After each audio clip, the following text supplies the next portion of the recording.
ہماری لائف میں کچھ، ہمارے معاشرے میں کچھ ایسے لوگ بھی ہیں، نمازیں پڑھتے تو ہیں لیکن یہ ہے کہ سستی، غفلت، کوتاہی، چھوٹی چھوٹی چیز پہ، چھوٹی چھوٹے کام پہ نماز ختم، مہمان آئے نماز گئی، نیند آئی ہے نماز گئی، بازار جانا ہے نماز گئی، کوئی بھی کام پڑ گیا سب سے پہلے کون سی چیز گئی؟ نماز، سب سے پہلے نماز کو پیچھے کرو۔ یعنی کچھ اس طرح کے لوگ کہ نماز پڑھ تو لیتے ہیں لیکن یہ ہے کہ مستقل مزاجی نہیں ہے، مغرب کی پڑھ لیں گے تو عشاء کوئی نہیں، فجر کی پڑھ لیں گے تو ظہر کوئی نہیں، ظہر پڑھ لیے تو عصر کوئی نہیں۔ ان لوگوں کے متعلق ذرا غور کیجئے گا کہ اللہ کیا کہتے ہیں اور قرآن میں نبی کریم صلی اللہ تعالی علیہ وسلم نے یہ کیا فرمایا۔ اگلی بات، ان کے بارے میں قرآن میں فرمایا فویل للمصلین، ہلاکت ہے ایسے نمازیوں کے لیے۔ پڑھ تو لیتے ہیں، نمازی کہا اللہ ان کو، کیا کہا ان کو؟ نمازی ہیں، مسلین، لیکن ہلاکت ہے ان لوگوں کے لیے، ناکام ہیں یہ بھی لوگ۔ الذین هم عن صلاتهم ساہون، جو اپنی نمازوں سے غفلت کرتے ہیں۔ اب ساہون کا جو لفظ اللہ نے بولا، الذین هم عن صلاتهم ساہون، ساہون کے لفظ میں کئی چیزیں آ جاتی ہیں۔ وہ لوگ کہ جو پڑھتے ہیں لیکن باقاعدگی کوئی نہیں، یا پڑھتے ہیں تو وقت پہ نہیں پڑھیں گے، لیٹ کر کے تاخیر کر کے پڑھیں گے۔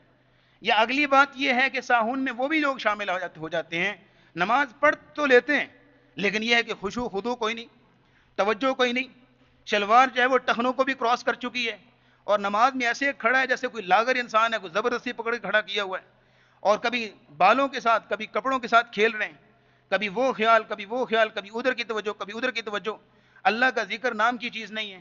ان لوگوں اس طرح کے لوگوں کے متعلق فرمایا فویل للمصلین الذین هم عن صلاتهم ساہون، اور اس میں اللہ نے لفظ بولا ویل، ہلاکت ہے ایسے لوگوں کے لیے۔ اور ویل کے متعلق امام طبری رحمہ اللہ فرماتے ہیں کہ ویل جہنم کی ایک ایسی وادی کا نام ہے کہ جہاں باقی جہنمیوں کا خون اور پیپ جب سٹور ہوتا ہے، گرتا ہے، ایسی جگہ کوئی انسان دیکھنا نہ چاہے، اور جس بد نصیب کو وہاں پھینکا جائے گا اس کا کیا حال ہوگا۔ اللہ رب العزت ہمیں محفوظ فرمائے، ہماری نسلوں کو محفوظ فرمائے۔ اب ابراہیم علیہ السلام نے جو دعائیں کی ان میں سے دعا یہ بھی تھی نا، ربی جعلنی مقیم الصلاۃ ومن ذریتی، یا اللہ مجھے نماز کا پابند بنا، سب سے پہلے مجھے نماز کا پابند بنا، ومن ذریتی، اور میری اولاد کو بھی۔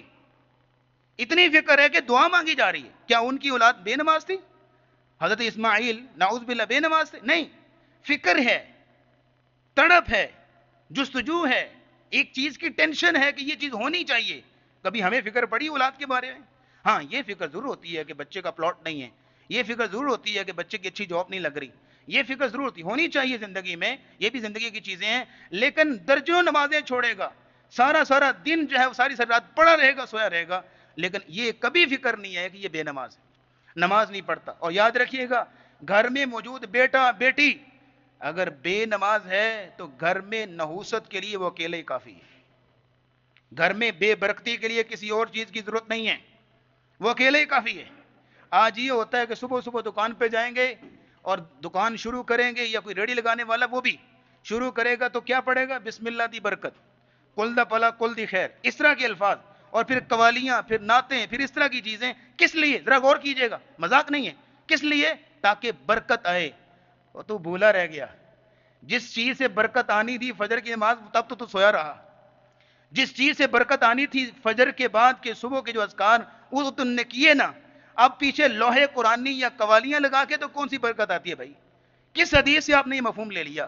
کس کتاب میں سے آپ نے یہ پڑھ لیا کہ نمازیں چھوڑتا رہوں صرف یہ چند ٹوٹکے کر کے تو میں برکتیں حاصل کر لوں گا؟ یہ کیسے ممکن ہے؟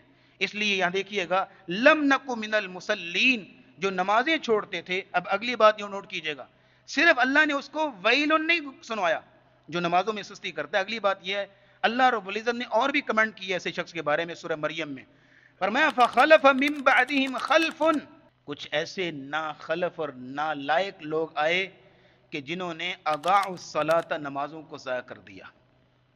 آج کسی شخص کو آپ کہہ دینا نالائق تو وہ اس کی کیا بنتی ہے، کتنا برا لگے گا اس کو، لیکن جس کو اللہ نالائق کہہ رہے ہیں، فخلف من بعدہم خلف، ایسے ناخلف، ایسے نالائق ترین لوگ آئے کہ جنہوں نے اضاعوا الصلاۃ، نمازوں کو ضائع کر دیا۔ کیوں نمازوں کو ضائع کیا؟ مرض بھی اللہ نے خود بیان کیا ہے، وَاتَّبَعُوا الشَّهَوَاتِ، شہوتوں میں پڑے رہے، اپنی خواہش نفسوں کے پیچھے پڑے رہے، اپنے کے دنیاوی کام کاروبار میں اتنا مصروف ہو گئے کہ نماز کے لیے وقت ہی کوئی نہیں۔ اور یہ ہے کہ نیند کا خمار اتنا چڑھ گیا دماغوں کو کہ نماز کی پرواہ تک نہ رہی۔ اور یہاں تک بس نہیں ہے، کچھ چیزیں ایسی ہوتی ہیں جو بیان کرنے والی ہوتی ہیں، کسی کو برا لگے تو لگنا چاہیے۔ ایک بچہ پڑھتا ہے میرے پاس، حفظ کر رہا ہے، تو اس سے میں ایک دن لیٹ آیا کلاس میں، تو میں نے اسے پوچھا کہ بچے آپ جو ہے وہ اتنی لیٹ کیوں آتے ہیں؟ آپ فجر کی نماز پڑھتے ہیں تو اس کے بعد تو کافی ٹائم ہوتا ہے۔ اس بچے کے الفاظ نے میرا کلیجہ چیر دیا۔ اس نے کہا کہ قاری صاحب گھر میں کو اٹھتا ہی کوئی نہیں، گھر میں کو اٹھاتے ہی کوئی نہیں۔ سر آپ کو برا لگے تو ویل اینڈ گڈ ہے، برا لگنا چاہیے۔ آپ کا بچہ حفظ کر رہا ہے، کتنے پارے اس نے اپنے سینے میں محفوظ کر لیے، اور اس کی زبان پہ یہ الفاظ، قاری صاحب گھر میں کو اٹھتا ہی کوئی نہیں، کو اٹھاتے ہی کوئی نہیں۔ اب بچوں کو تو آپ خود اٹھائیں گے نا، بچے خود تو نہیں اٹھتے۔ اس لیے ان چیزوں کو دیکھیے سر، پورا پورا خاندان، پورا پورا گھرانہ جو ہے فجر کی نمازانی ہو رہی ہیں، نمازیں ہو رہی ہیں اور سو رہا ہے، اور مؤذن کہہ رہا ہوتا ہے الصلاۃ خیر من النوم، نماز نیند سے بہتر ہے۔ آپ زبان حال پہ اپنا کمبل مزید کھینچ کے کہتے ہیں مؤذن تمہاری نماز بہتر ہوگی اپنی جگہ، لیکن جو اس وقت نیند کی لذت ہے وہ ہمارے لیے بہتر ہے، یہ کہنا چاہ رہے ہوتے ہیں۔ اب یہاں دیکھیے گا، فرمایا کہ فخلف من بعدهم خلف اضاعوا الصلاۃ، انہوں نے نمازوں کو ضائع کیا، واتبعوا الشہوات، شہوتوں میں پڑے رہے، اپنی خواہش نفسانی کے پیچھے پڑے رہے، کہ سوشل میڈیا، موبائل اور یہ اس طرح کی چیزیں اور یہ ڈرامے، ان چیزوں نے اتنا جکڑ لیا کہ نماز کی کوئی پرواہ تک نہ رہی، اور دوستوں کی محفلیں، گپ شپ اور ہلے گلے یہ اتنے ہمیں مصروف کر گئے کہ نمازوں کی لذتوں سے ہم محروم ہو گئے۔ اس لیے اللہ نے فرمایا فخلف من بعدهم خلف اضاعوا الصلاۃ واتبعوا الشہوات فسوف یلقون غیا، ان قریب یہ لوگ جہنم کی وادی غیا میں پھینکے جائیں گے۔ اللہ رب العزت ہمیں محفوظ فرمائے۔